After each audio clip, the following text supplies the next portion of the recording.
Shalom, apa kabar semuanya? Hari ini kita akan membahas dan membaca 1 Tawari pasal 14 sampai pasal 16. 1 Tawari pasal 14 menceritakan tentang istana dan rumah tangga Daud.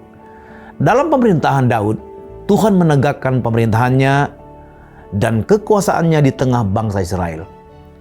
Berkat Tuhan melimpah di kerajaan Daud.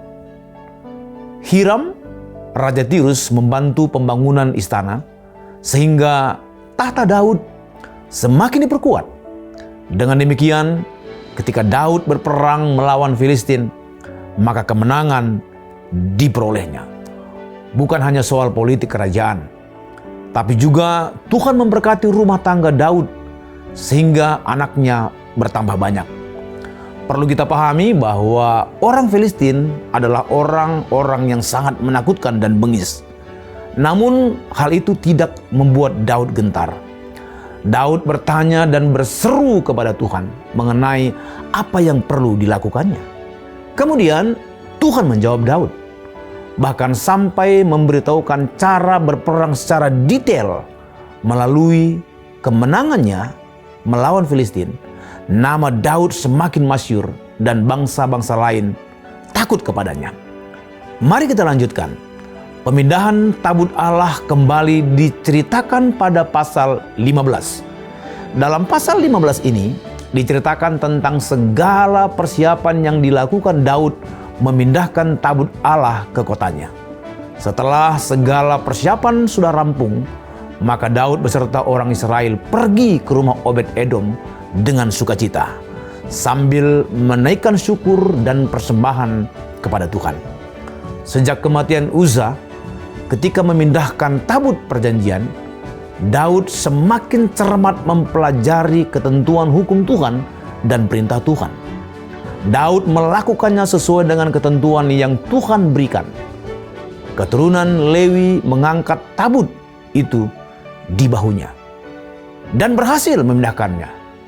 Lalu setelah Daud dan orang Israel berhasil mengangkat dan memindahkan tabut perjanjian Allah itu, maka Daud membuat perayaan dan bersorak-sorai, melompat-lompat dan menari-nari bagi Tuhan.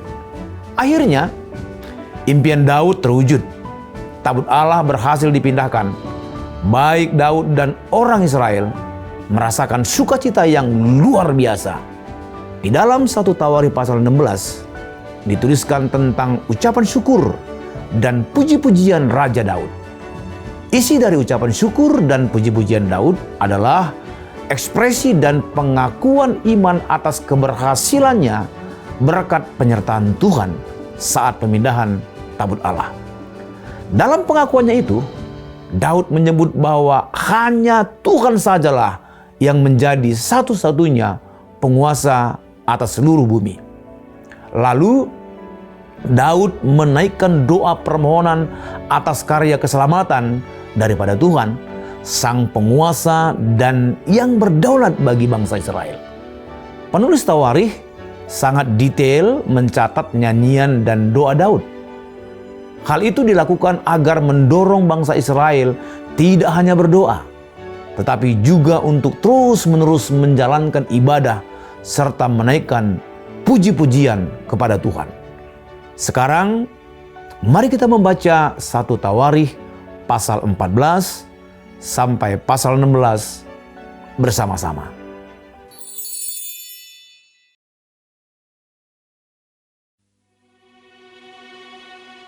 Hiram, Raja Negeri Tirus, mengirim utusan kepada Daud dan kayu aras, tukang-tukang batu, dan tukang-tukang kayu untuk mendirikan sebuah istana baginya.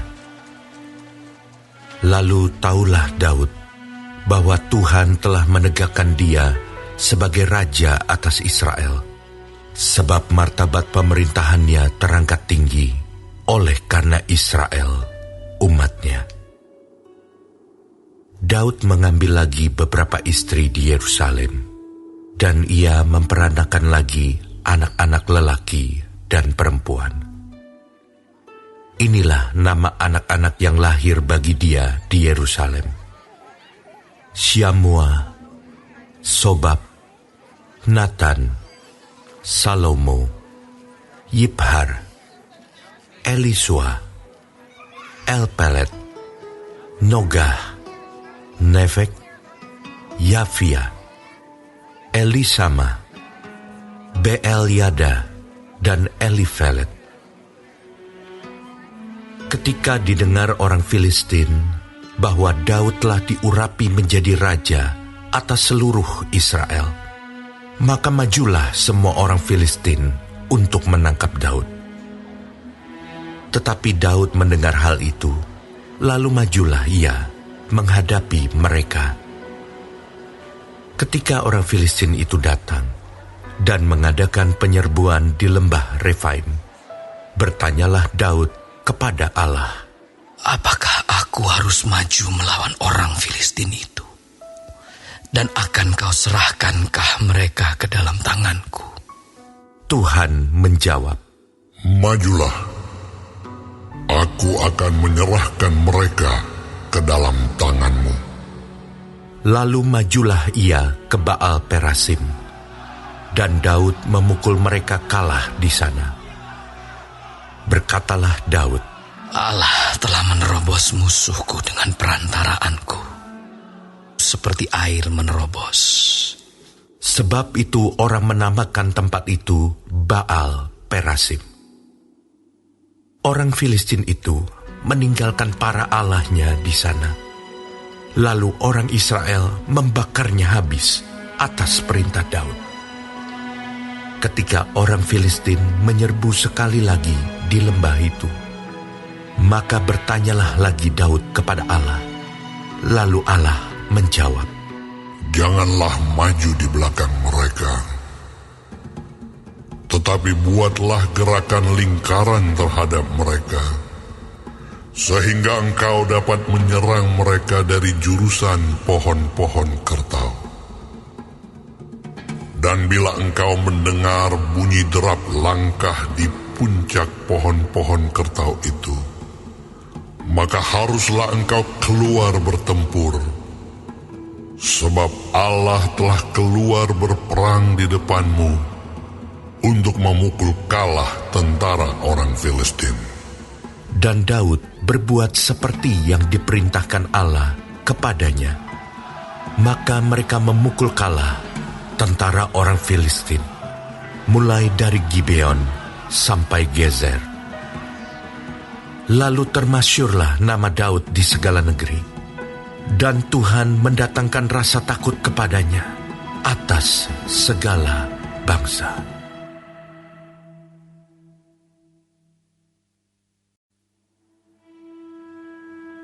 Daud membuat bagi dirinya gedung-gedung di kota Daud. Lalu ia menyiapkan tempat bagi tabut Allah dan membentangkan kemah untuk itu.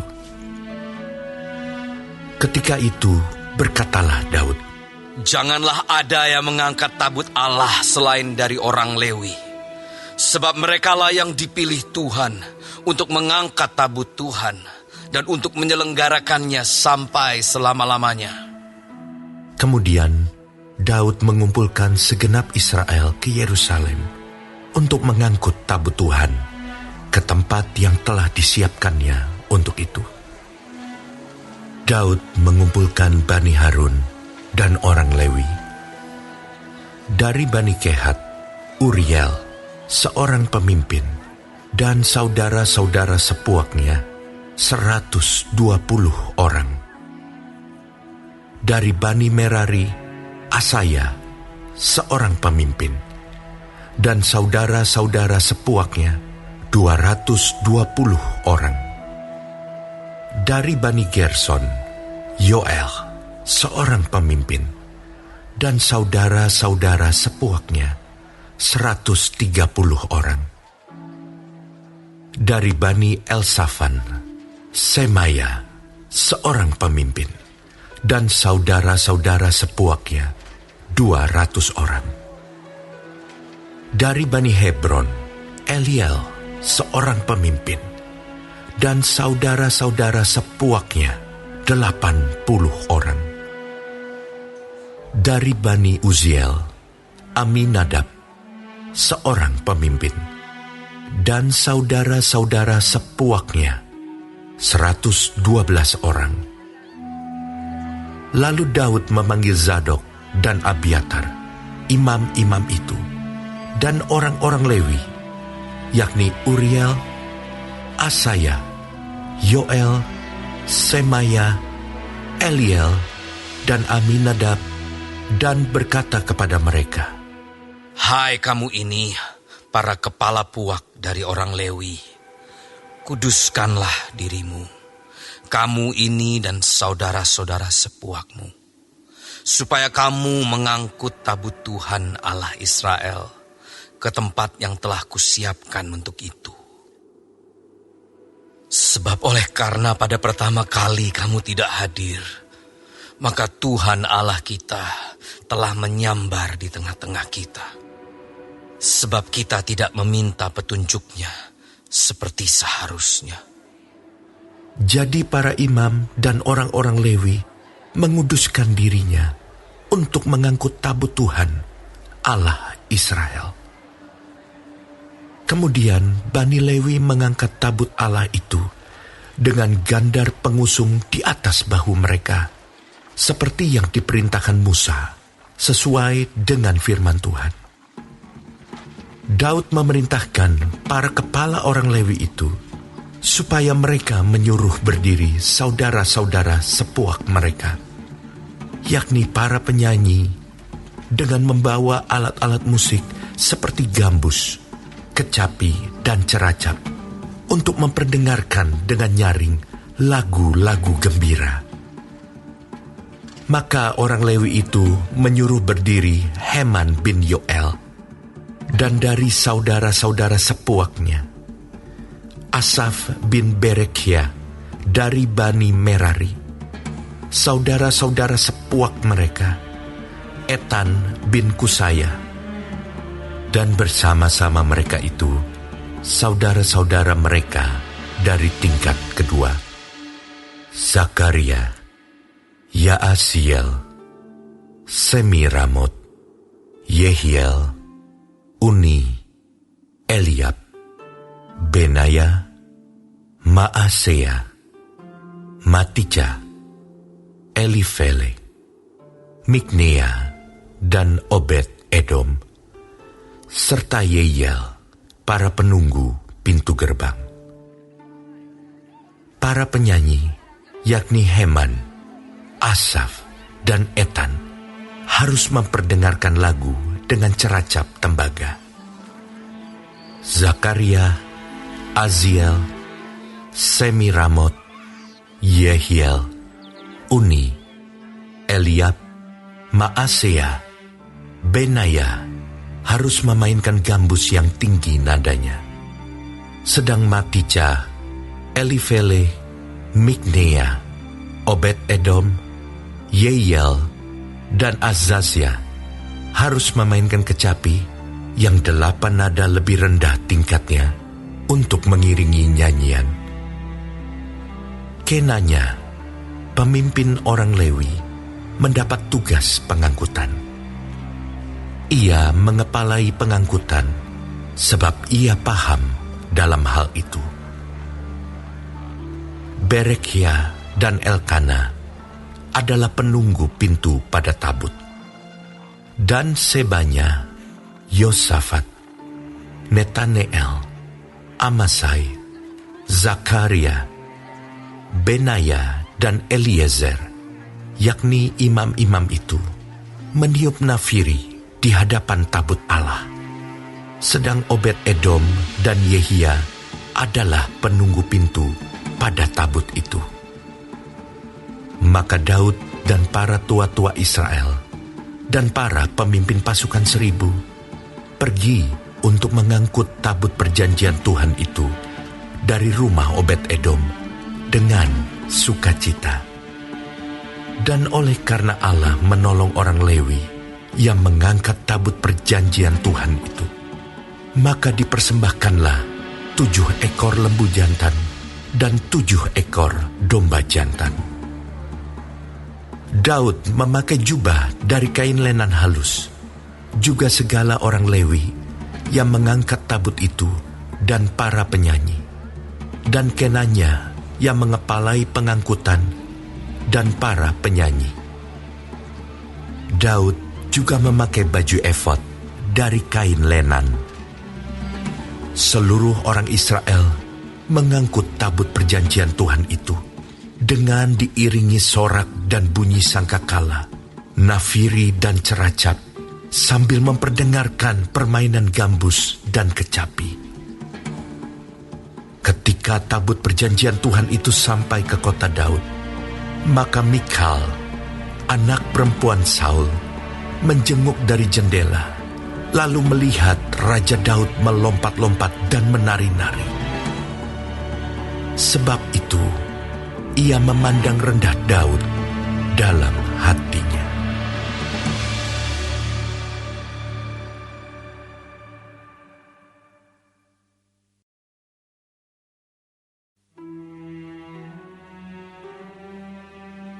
Tabut Allah itu dibawa masuk, lalu diletakkan di tengah-tengah kemah yang dipasang Daud untuk itu.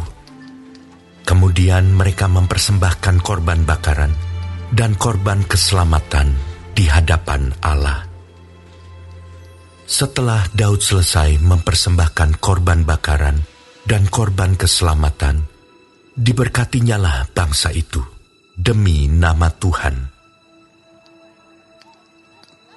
Lalu dibagikannya kepada setiap orang Israel, baik laki-laki maupun perempuan, kepada masing-masing sekeping roti, sekerat daging, dan sepotong kue kismis.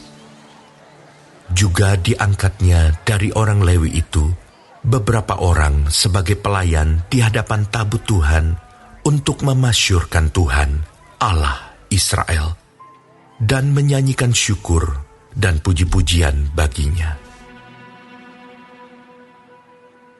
Kepala ialah Asaf, dan sebagai orang kedua ialah Zakaria, lalu Yeiel, Semiramot, Yehiel, Matija, Eliab, Benaya, Obed-Edom, dan Yeiel yang harus memainkan gambus dan kecapi. Sedang Asaf harus memainkan ceracap. Dan Benaya serta Yahaziel, imam-imam itu, selalu harus meniup nafiri di hadapan tabut perjanjian Allah itu. Kemudian pada hari itu juga, maka Daud untuk pertama kali menyuruh Asaf dan saudara-saudara sepuaknya menyanyikan syukur bagi Tuhan. Bersyukurlah kepada Tuhan, panggillah namanya, perkenalkanlah perbuatannya di antara bangsa-bangsa. Bernyanyilah baginya, bermazmurlah baginya, percakapkanlah segala perbuatannya yang ajaib. Bermegahlah di dalam namanya yang kudus. Biarlah bersuka hati orang-orang yang mencari Tuhan. Carilah Tuhan dan kekuatannya. Carilah wajahnya selalu. Ingatlah perbuatan-perbuatan ajaib yang dilakukannya, mujizat-mujizatnya, dan penghukuman-penghukuman yang diucapkannya. Hai anak cucu Israel, hambanya. Hai anak-anak Yakub, orang-orang pilihannya. Dialah Tuhan Allah kita. Di seluruh bumi berlaku penghukumannya.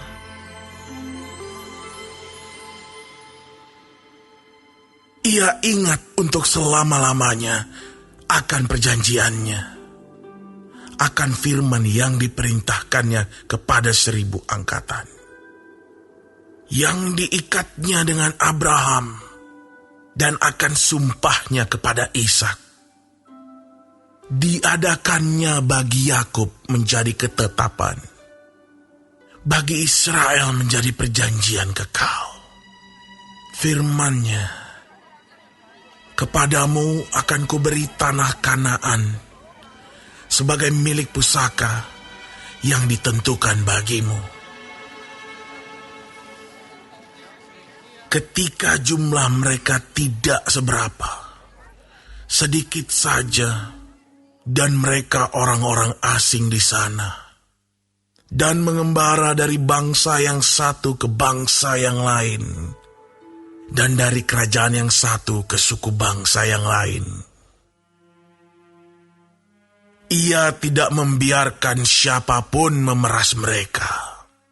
Dihukumnya raja-raja oleh karena mereka. Jangan mengusik orang-orang yang kuurapi, dan jangan berbuat jahat terhadap nabi-nabiku. Bernyanyilah bagi Tuhan, hai segenap bumi. Kabarkanlah keselamatan yang daripadanya dari hari ke hari. Ceritakanlah kemuliaannya di antara bangsa-bangsa, dan perbuatan-perbuatan yang ajaib di antara segala suku bangsa. Sebab besar Tuhan dan terpuji sangat, dan lebih dahsyat Ia daripada segala Allah.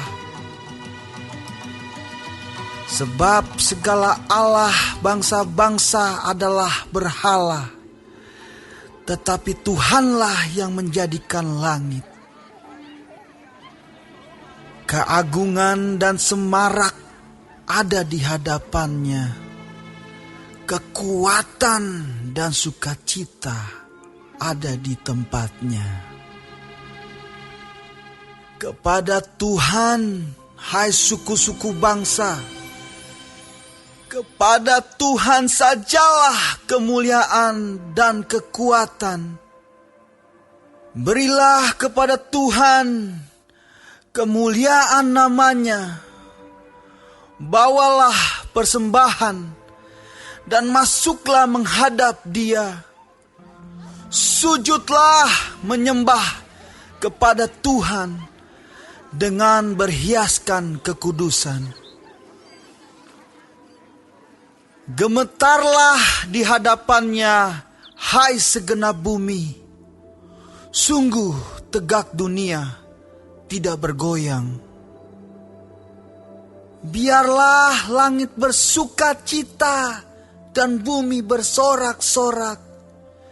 Biarlah orang berkata di antara bangsa-bangsa, Tuhan itu Raja. Biarlah gemuruh laut serta isinya. Biarlah beria-ria padang dan segala yang di atasnya. Maka pohon-pohon di hutan bersorak-sorai di hadapan Tuhan, sebab Ia datang untuk menghakimi bumi. Bersyukurlah kepada Tuhan, sebab Ia baik. Bahwasanya untuk selama-lamanya kasih setianya. Dan katakanlah, selamatkanlah kami ya Tuhan Allah, penyelamat kami, dan kumpulkanlah dan lepaskanlah kami dari antara bangsa-bangsa, supaya kami bersyukur kepada nama-Mu yang kudus dan bermegah dalam puji-pujian kepadamu. Terpujilah Tuhan, Allah Israel, dari selama-lamanya sampai selama-lamanya. Maka seluruh umat mengatakan, Amin. Pujilah Tuhan. Lalu Daud meninggalkan di sana, di hadapan tabut perjanjian Tuhan itu, Asaf dan saudara-saudara sepuaknya untuk tetap melayani di hadapan tabut itu seperti yang patut dilakukan setiap hari. Juga Obed-Edom dan saudara-saudara sepuaknya yang 68 orang itu. Obed-Edom bin Yedutun dan Hosa adalah penunggu-penunggu pintu gerbang. Tetapi Zadok, imam itu, dan saudara-saudara sepuaknya, para imam, ditinggalkannya di hadapan kemah suci Tuhan di bukit pengorbanan yang di Gibeon, supaya pagi dan petang tetap dipersembahkan korban bakaran kepada Tuhan di atas mezbah korban bakaran, dan supaya dikerjakan segala yang tertulis dalam Taurat Tuhan yang diperintahkannya kepada orang Israel. Dan bersama-sama mereka ikut Heman dan Yedutun, dan selebihnya dari orang-orang yang terpilih, yang ditunjuk dengan disebut namanya untuk menyanyikan, Syukur bagi Tuhan, Bahwasannya untuk selama-lamanya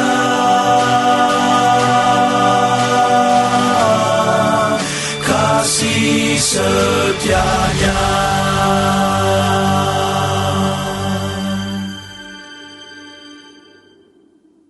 Pada Heman dan Yedutun itu ada nafiri dan ceracap untuk para pemain, juga alat-alat musik, pengiring nyanyian untuk Allah. Dan anak-anak Yedutun harus menjaga pintu gerbang. Sesudah itu, pergilah seluruh bangsa itu masing-masing ke rumahnya. Dan Daud pulang untuk memberi salam kepada seisi rumahnya.